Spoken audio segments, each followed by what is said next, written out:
Bismillahirrahmanirrahim. Assalamualaikum warahmatullahi wabarakatuh.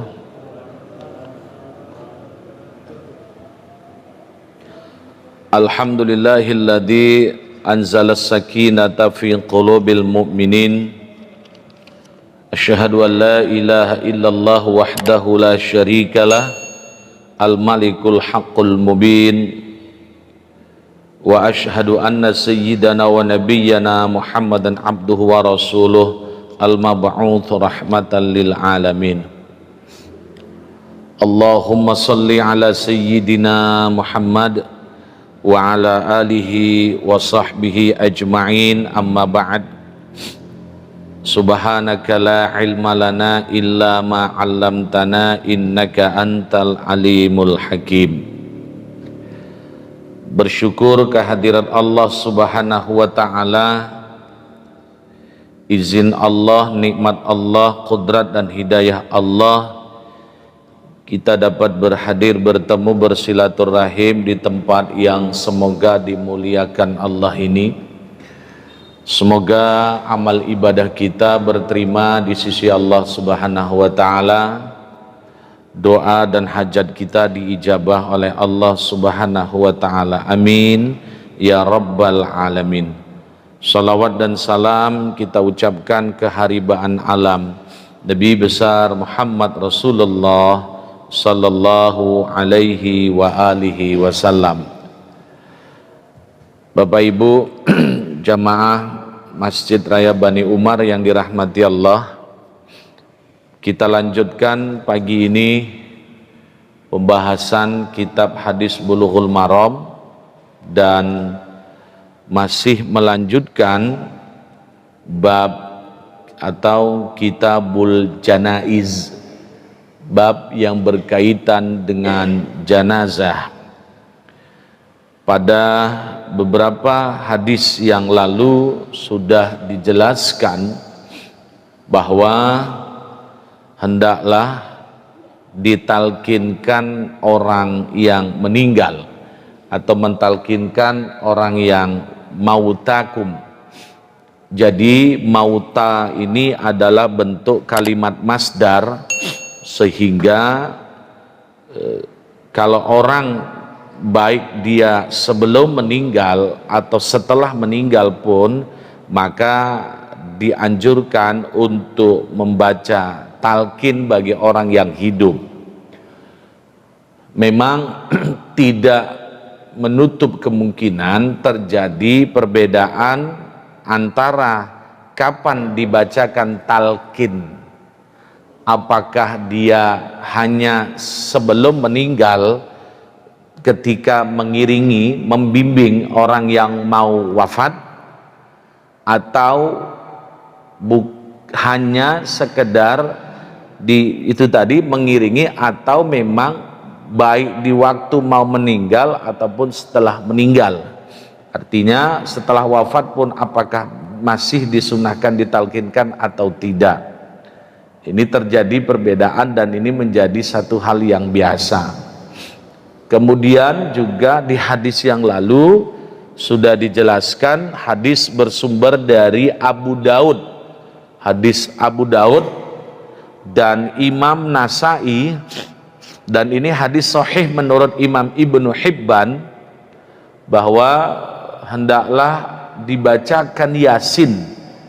Nah, baca Yasin itu apakah, yaitu lagi ya bentuk kalimatnya mautakum, masdar. Jadi kalau masdar itu dalam ilmu nahwu atau tata bahasa Arab dia tidak pakai masa. Boleh sebelumnya, setelahnya, itu tidak menjadi masalah. Kecuali kalau di hadis itu kalimatnya baca Yasin, dibacakan Yasin waktu akan meninggal, ya, atau setelah meninggal. Ini tidak, ini pakai masdar. Ya, ini sehingga dipersilahkan baca Yasin baik sebelum meninggal atau setelah meninggal. Ya, membaca Yasin, karena ya surah Yasin menjadi satu surah yang punya ciri khas, ya, punya ciri khas Sehingga ada beberapa hadis yang menganjurkan kita membaca Yasin, seperti di malam Jumat contohnya, itu ada riwayatnya. Kemudian juga ini dia ketika orang mau meninggal ataupun setelah meninggal, maka bacakan Yasin gitu. Ya, kemudian tentunya membaca Yasin ini ya diperdengarkan bagi orang yang akan meninggal itu, ya.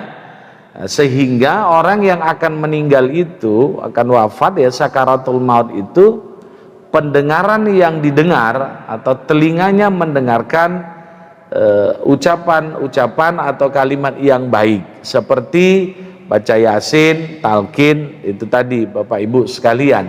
Nah, sehingga kalau kita lihat, kalau kita pahami, ternyata memang orang-orang yang mau sakaratul maut itu kan menjadi satu peristiwa ya, satu hal yang sangat luar biasa, sehingga kita yang hidup perlu membimbingnya.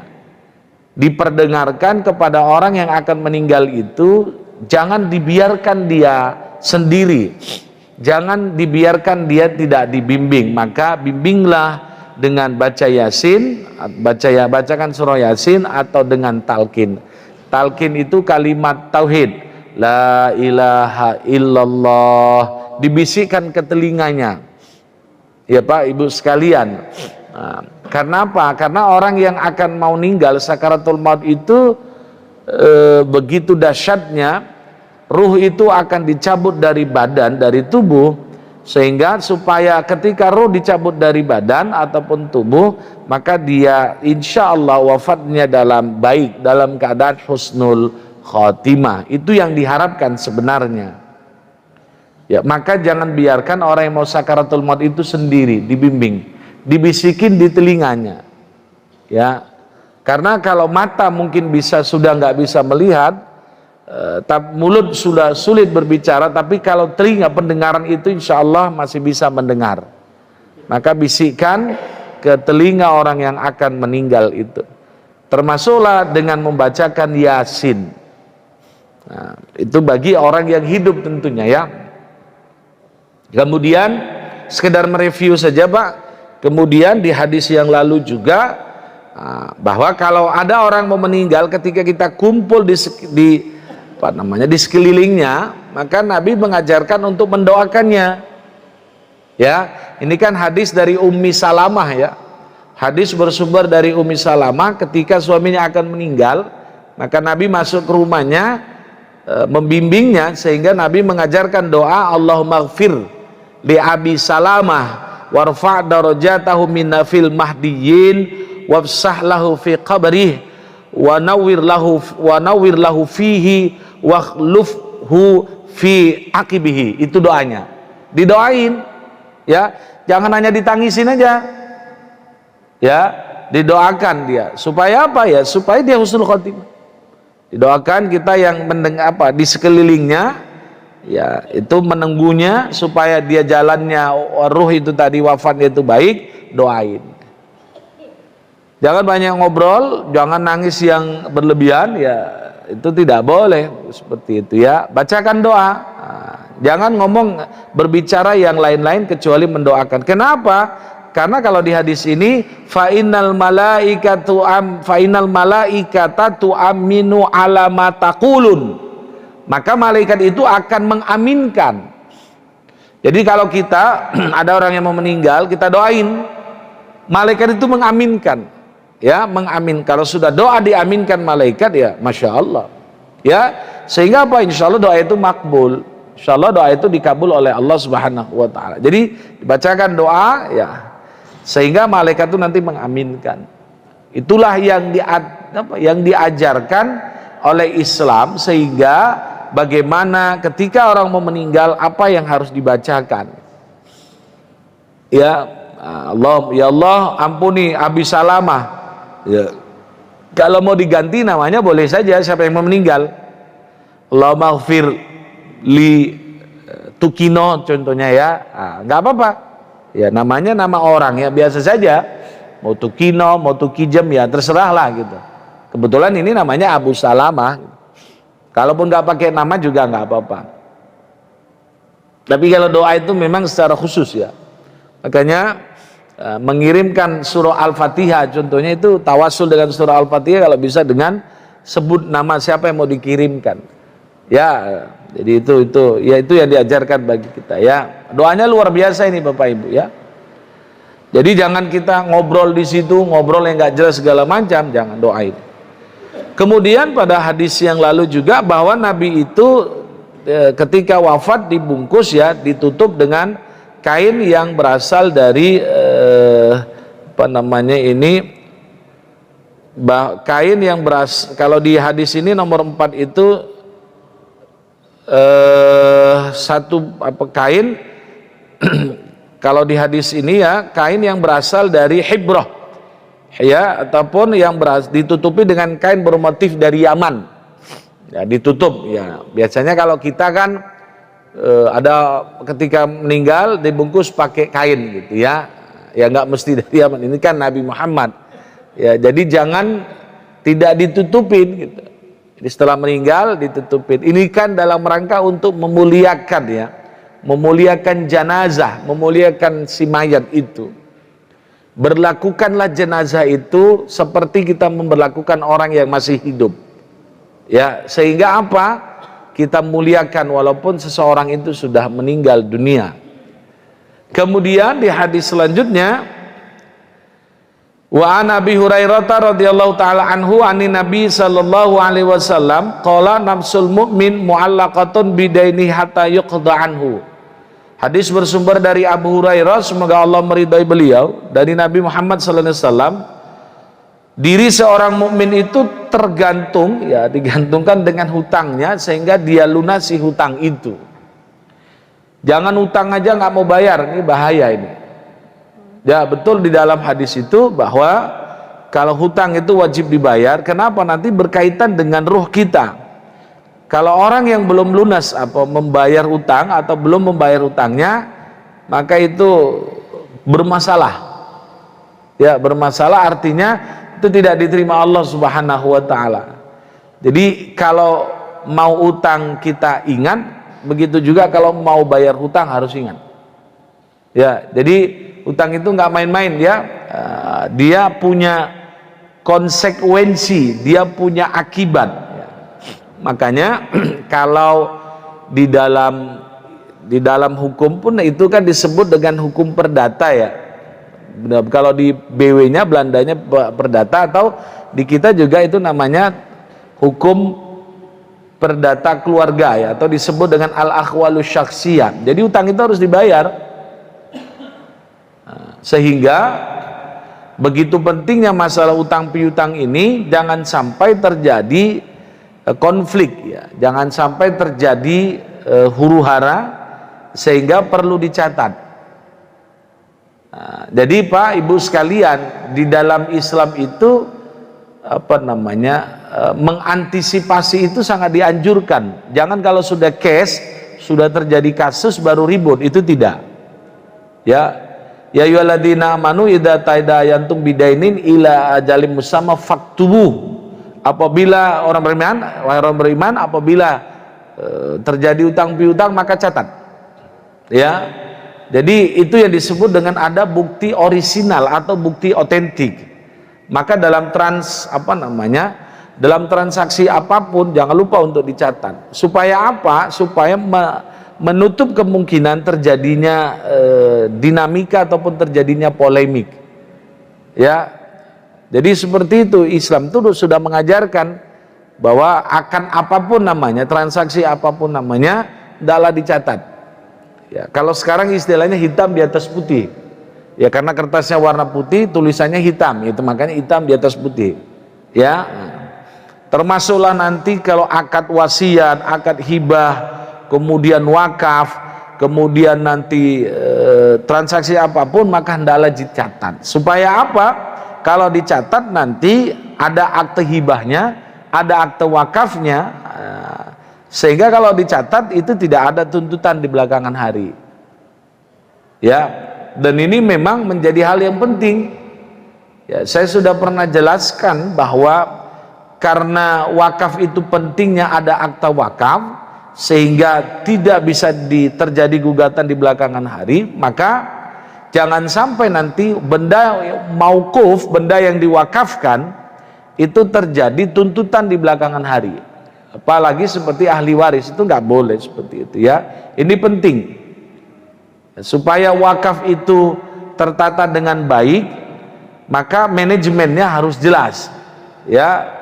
Kalau bapak ibu akan mewakafkan satu bidang tanah contohnya, walaupun objek wakaf itu tidak hanya tanah ya, bisa saja dengan objek wakaf yang lain, maka hendaklah bapak ibu itu diaktekan, dicatat ya, biar akta wakafnya itu jelas. Ini penting, sehingga wakafnya itu walaupun memang secara Islam itu sudah sah, tidak dicatat, tapi kan bukan hanya sekedar Islam, tapi hukum keduniaannya itu supaya tidak terjadi gugatan ya. Karena Pak, terkadang orang tuanya berpikirnya lurus-lurus, anaknya kadang nggak lurus-lurus, ahli waris ya kan. Dulu orang mewakafkan sebidang tanah tahun 80-an itu nggak kebayang sampai sekarang kan. Ya kalau di tempat kita ini mungkin kalau tahun 80-an mungkin ya Ustaz Sahrul, ini tempat apa dulu tahun 80-an? Nggak kebayang sampai sekarang kan, seperti itu kan.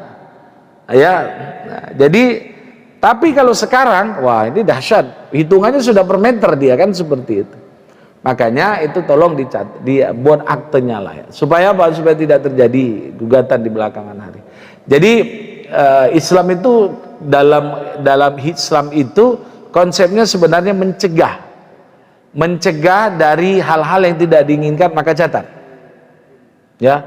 Bapak pun kalau menghibahkan atau memberi wasiat gitu, itu dicatat ya, supaya tidak terjadi hal yang tidak diinginkan. Jadi berkaitan juga dengan hutang, saya ingin mengatakan dalam hadis ini menjelaskan bahwa ya, ingat kalau hutang itu wajib dibayar.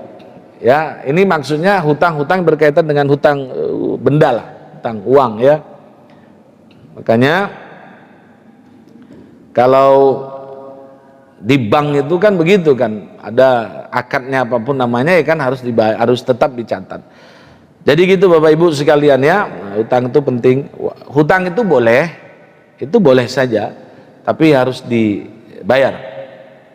Jadi jangan nggak dibayar hutang itu. Maka begitu pentingnya dalam rangka untuk membayar hutang, sampai-sampai kalau orang yang diutangi itu tadi sudah meninggal dan kita tidak akan ketemu lagi orang dengan ahli warisnya, maka solusinya ulama itu memberikan berapa rupiah yang kita pinjam, donasikan ke filantropi istilahnya, ke hal-hal yang sifatnya sosial. Bapak 300.000 contohnya Bapak masukkan ke kotak infak dengan niat untuk membayar hutang si fulan ya. Nah, kalau kita jarang, kalau udah mau bayar hutang gak ketemu orangnya, alhamdulillah.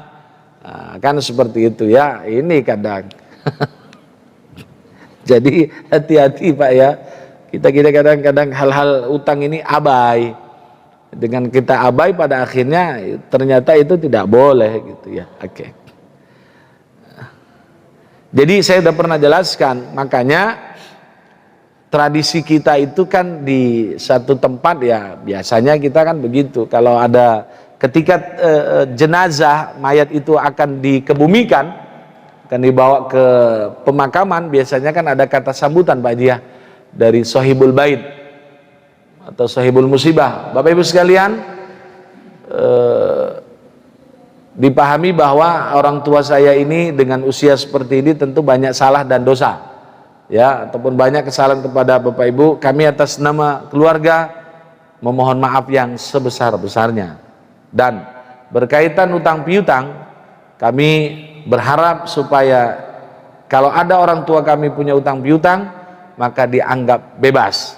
Kalau tidak bisa dianggap bebas, maka kami sebagai ahli waris, sebagai keluarga menerima kedatangan ibu dengan Bapak Ibu sekalian untuk membawa data yang otentik. Nah, kalau udah datang orang nagih, ini Pak, si fulan almarhum atau almarhumah punya utang 500 juta, ini buktinya. Jadi kita nggak boleh ngeles, wah nggak kok Pak, kemarin tuh waktu kami ngomong hanya bercanda aja, katanya, nggak bisa seperti itu, harus dibayar, itu ahli warisnya seperti itu. Makanya pun kalau ada orang yang meninggal, ada harta yang ditinggalkan, apa yang harus kita lakukan terhadap harta yang ditinggalkan? Itu bukan bagi waris dulu Pak, bukan. Yang harus kita lakukan adalah pertama, selesaikan dengan uang yang ditinggalkan berkaitan fardu kifayahnya. Ambil.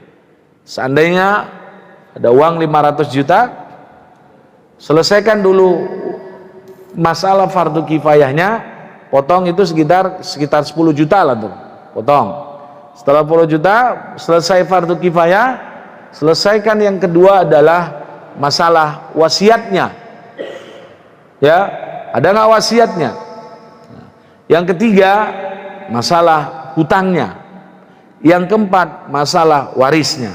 Jadi seandainya uang 500 juta tadi dipotong untuk fardu kifayah kena 10 juta, wasiat ada, ternyata dia berwasiat ada 100 juta, kemudian utangnya ada 350 juta, maka sisanya tinggal berapa juta, itulah menjadi harta warisnya. Itu urutannya, jangan dibalik. Jangan dibalik, pertama yang dilakukan terhadap harta yang meninggal, bagi dulu warisnya. Oh enggak. Kalau dibagi harta warisnya, habis ini harta untuk itu yang hal-hal yang tadi gitu. Jadi dia berurut Pak ya, ini harus dipahami.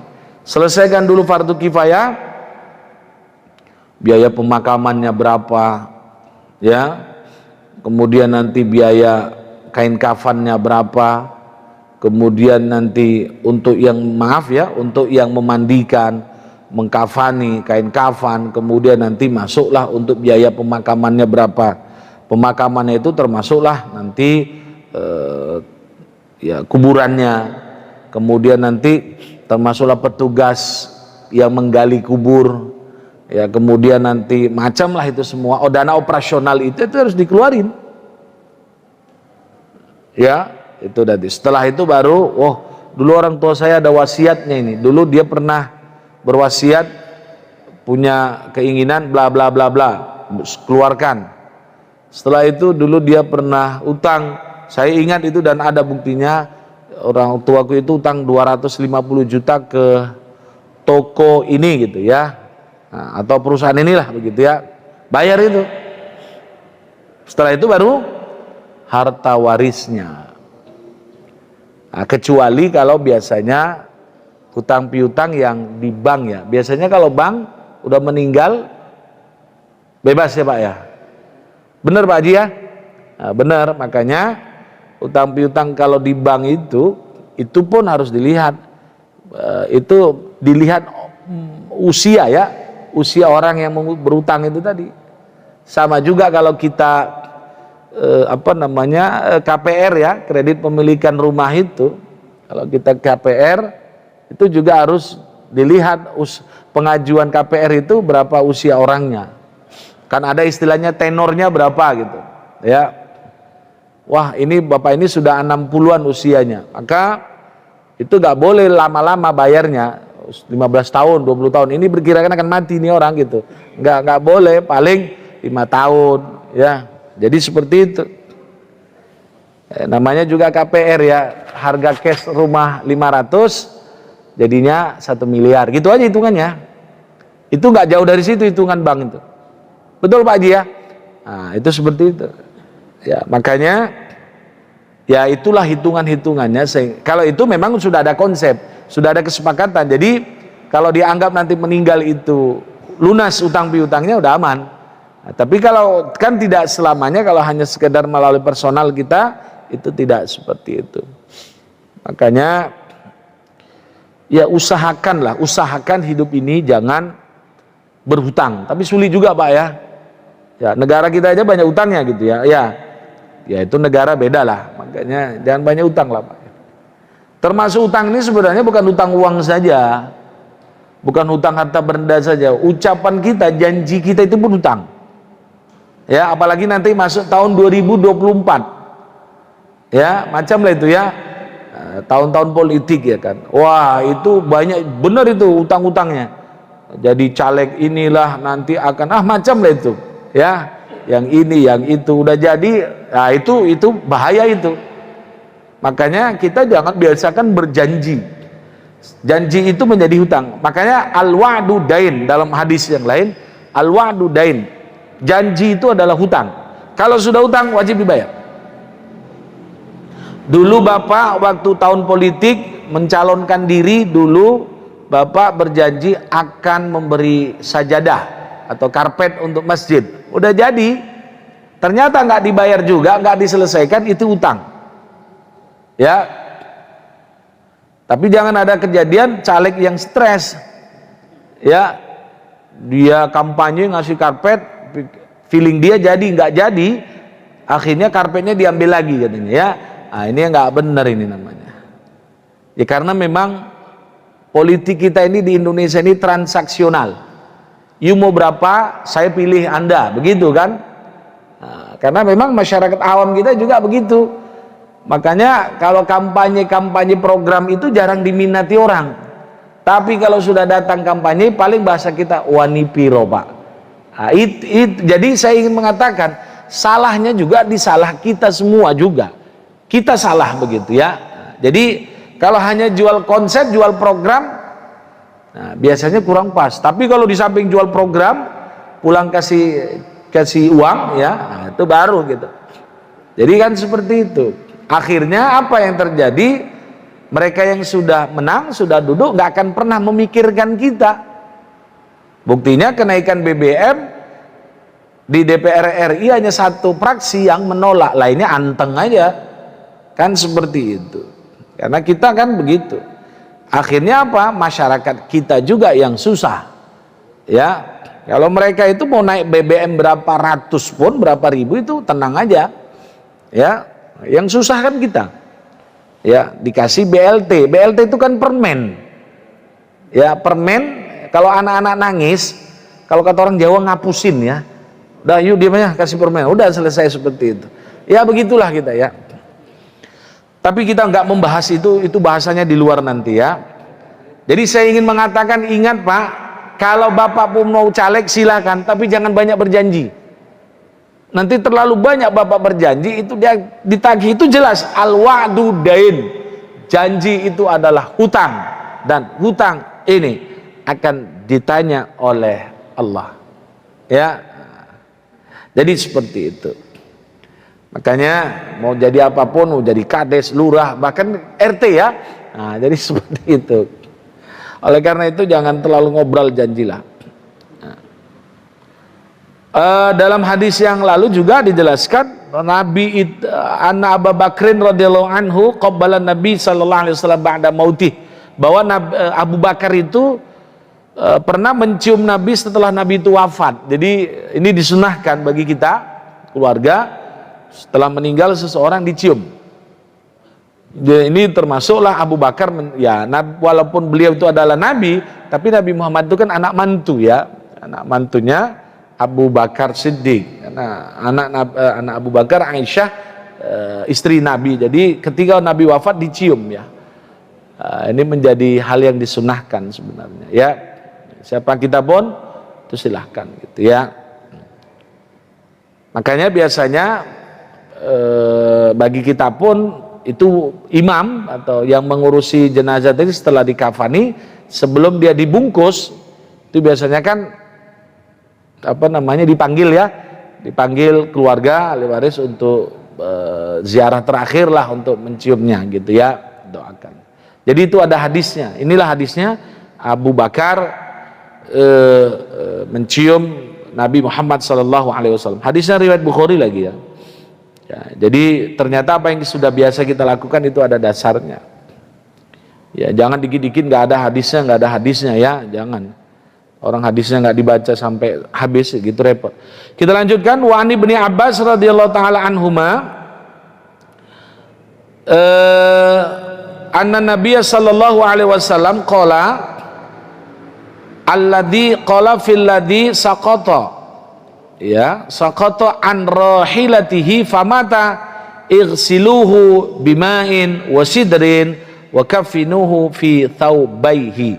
Ya, hadis bersumber dari Ibnu Abbas, semoga Allah meridai beliau, bahwa Nabi Muhammad sallallahu alaihi wasallam ya bersabda, bagi orang yang mengenai orang yang terjatuh dari kendaraannya kemudian meninggal, maka mandikanlah ia dengan air dan bidara, ya, dan kafankanlah dengan 2 lapis kain kafan, ya, dengan kainnya, ya, dengan kain yang dipakai tadi, ya, dikafani, ya. Ini bagi orang yang jatuh, ya, sehingga bagi kita kendaraan, ya, bisa dari mobil, pesawat dan segala macam lah begitu. Jadi tetap dimandikan. Irsiluhu, memandikannya bima'in wasidrin. Sidrin itu bidara, bahkan nanti di hadis yang lain lanjutnya dengan kafur. Kafur itu seperti kapur barus, sehingga dia wangi, ya, wangi jenazah itu, ya. Maka itu yang disunahkan. Wa an Aisyah radhiyallahu taala anha qalat lamma aradu ghusla Rasulillah sallallahu alaihi wasallam qalu wallah ma nadri nujarridu Rasulullah sallallahu alaihi wasallam kama nujarridu mautana amla al hadis. Ini hadisnya dipotong, ini enggak semua. Hadis bersumber dari Aisyah radhiyallahu an bahwa ketika mereka, ya, akan memandikan jenazah Rasul, ya, ketika mereka, maksudnya sahabat, akan memandikan jenazah Rasul sallallahu alaihi wasallam, mereka bertanya-tanya, demi Allah kami tidak mengerti apakah kami harus melucuti pakaian Rasul sallallahu alaihi wasallam sebagaimana kami melucuti pakaian mayat kami atau tidak. Jadi ini, ya, karena kan memang beda, ya, sosok Nabi Muhammad itu beda, fisik Nabi juga berbeda. Jadi sahabat itu bingung, kalau memandikan jenazah orang yang biasa tentu kan dibuka bajunya, dimandikan, tapi bagaimana dengan hadis ketika memandikan jenazah Rasul Muhammad sallallahu alaihi wasallam? Ini hadis dipotong, al hadis, ya. Kalau di bawah ini apa namanya, kita lanjutkan. Wa tamamul hadis an Abi Daud falamma ikhtalafu alqalalis alaihim al-naum hatta ma minhum rajulun illa wadafanahu fi sadrihi thumma kallamahum makal mulkam min najm la yadrun min man huwa an aghsilun nabi sallallahu alaihi wasallam wa alaihi siyabu faqamu ila rasul sallallahu alaihi wasallam faghsiluhu alaihi qamisuhu, ya, yusabbinul ma fawqal qabzi wa yudallikunahu bil qamis duna abdanim, ya.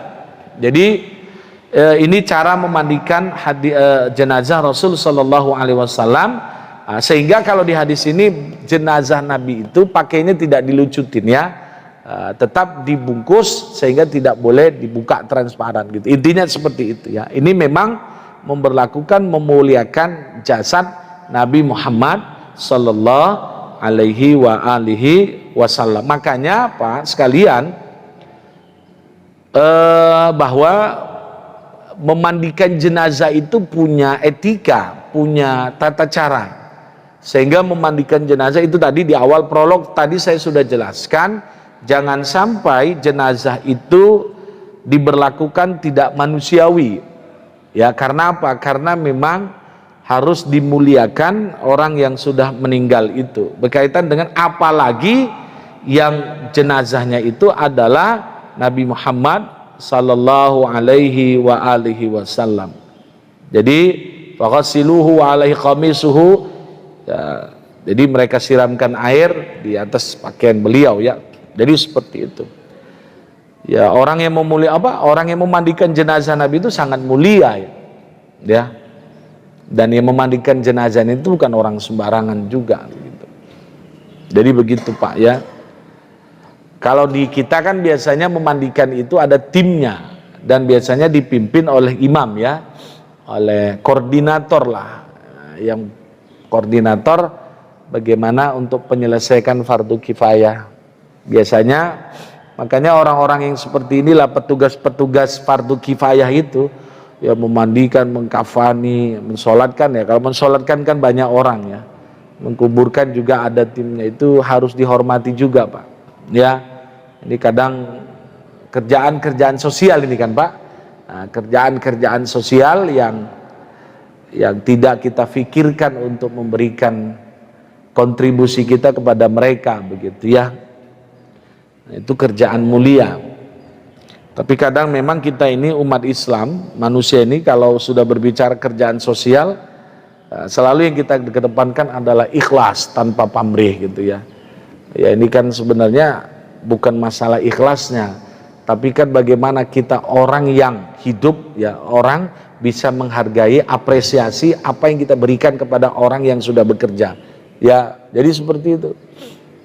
Ya, jangan kita berpikir bahwa dia kan kerja Ustadz ikhlas segala macam. Betul. Masalah ikhlas itu kita nggak tahu.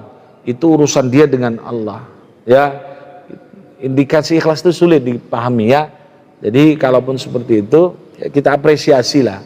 Apresiasi kita apa? Dengan penghargaan, dengan menghargainya, dan bahkan dengan memberikan kontribusi uang lah, itu penting. Ya, kadang kita apresiasi itu gak hanya bisa cukup ucapan terima kasih. Maka kalau sering ucapan terima kasih, apa kata orang? Wah, itu kan proyeknya proyek thank you katanya ya. Nah, proyek terima kasih. Jangan, kita hargai orang itu. Karena menghargai orang lain itu dianjurkan di dalam Islam. Menghargai orang lain bisa dengan ucapan, bisa dengan perbuatan, bisa dengan memberikan kontribusi seperti uang. Itu penting ya, karena itu kan termasuk menyenangkan hati orang lain. Bapak Ibu, hidup yang paling indah adalah bisa menyenangkan hati orang lain. Menyenangkan hati orang lain, membahagiakan hati orang lain itu sangat dipuji dalam Islam. Ya, menyenangkan hati orang lain itu tidak selamanya dengan rupiah istilahnya, tidak selamanya dengan uang, tapi juga bisa dengan uang. Ya, itu penting. Ya, jangan hanya ucapan terima kasih saja. Ya, ini terima kasih. Apa kata orang? Saya tidak butuh terima kasih Anda. Ya, jadi begitu. Ya, di samping terima kasih ada yang kita berikan. Itu namanya apresiasi. Ya. Jangan nanti ada klaim, wah dia kan sudah ikhlas Ustadz, ya balasannya sama Allah ya. Dia hidup di dunia, perlu difikirkan keluarganya, istrinya, dia punya anak yang mau beli susu segala macam, kan seperti itu. Yaitu masalah dunia ya. Wa an Ummi Atiyah radhiyallahu taala anha qalat dakhala alaina Nabi sallallahu alaihi wasallam wa nahnu nughassilu ibnatahu faqala ighsilnaha salasan aw khamsan aw aksara min dalik in ra'aitunna dalik bima'in wa sidrin wa ja'alna fil akhirah kafuran aw syai'an min kafur falamma faraghna adnahu fa'alqa ilaina hiqwahu faqala ash'irnaha iyyahu muttafaqun alaih. Ini sahabat memandikan jenazah putri Nabi ya. Berhadis bersumber dari Ummi Atiyah, semoga Allah meridainya, bahwa beliau berkata, ya masuk ketika kami Rasul Shallallahu Alaihi Wasallam masuk ketika kami sedang memandikan jenazah putrinya, ya. Lalu beliau bersabda, mandikanlah 3 kali, 5 kali atau lebih dari itu. Jika kamu pandang perlu, pakailah air dan bidara, dan pada yang terakhir kali dengan kapur barus ya, atau campuran dari kapur barus. Ketika kami telah selesai, kami diberitahukan beliau, lalu beliau memberikan kainnya pada kami seraya bersabda, bungkuslah ia dengan kain ini. Jadi Nabi memberikan kain kepada yang memandikan jenazah, ya, bungkuslah ia dengan kain ini, muttafaqun alaih.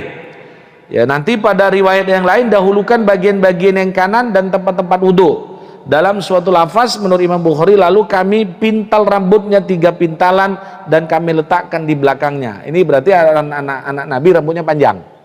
Ini jenazahnya perempuan. Ya, ini cara memandikan jenazah. Makanya Bapak Ibu itu perlu dipelajari praktek fardu kifayah. Bagaimana memandikan jenazah, bagaimana mengkafankan jenazah, bagaimana mensolatkan jenazah, dan bagaimana juga mengkuburkan, itu penting. Ya, itu namanya yang disebut dengan pemulasaran jenazah. Ya, itu penting prakteknya. Jangan nanti memandikan jenazah tidak sesuai etika, ya, mensolatkan juga, ya, dan segala macam lah. Maka perlu kita paham namanya praktek fardu kifayah. Biasanya nanti kalau di sekolah-sekolah atau di kampus, ya, mahasiswa itu ada mata kuliah dalam beberapa kali pertemuan ada praktek untuk mensolat untuk fardu kifayah. Apalagi kalau di perguruan tinggi Muhammadiyah ada namanya AIK, itu Al-Islam dan Kemuhammadiyahan, itu ada praktek mensolatkan jenazah, memandikan jenazah, ya, termasuklah mengkafani dan segala macam. Ini perlu dipahami, Pak. Memandikan jenazah itu punya cara, punya adab, jangan asal saja. Tadi Nabi mengajarkan bahwa siramlah dia seperlunya, mau 3 kali boleh, 5 kali boleh, dan memang dianjurkan yang genap, ganjil, sorry ya, bisa 3, 5, 6, 6 enggak genap, 7, 9 gitu ya.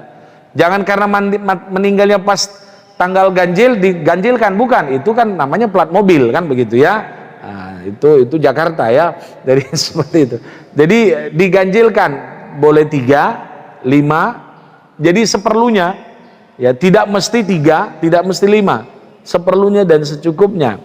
Kemudian nanti di akhirnya campur dengan air yang bercampur kapur barus supaya wangi. Setelah itu nanti kemudian, kalau di hadis yang lain di Imam Bukhari, karena ini anaknya perempuan dan rambutnya memang panjang, diikat. Kalau bahasa Melayunya dipintal, ya. Di apa namanya, Pak?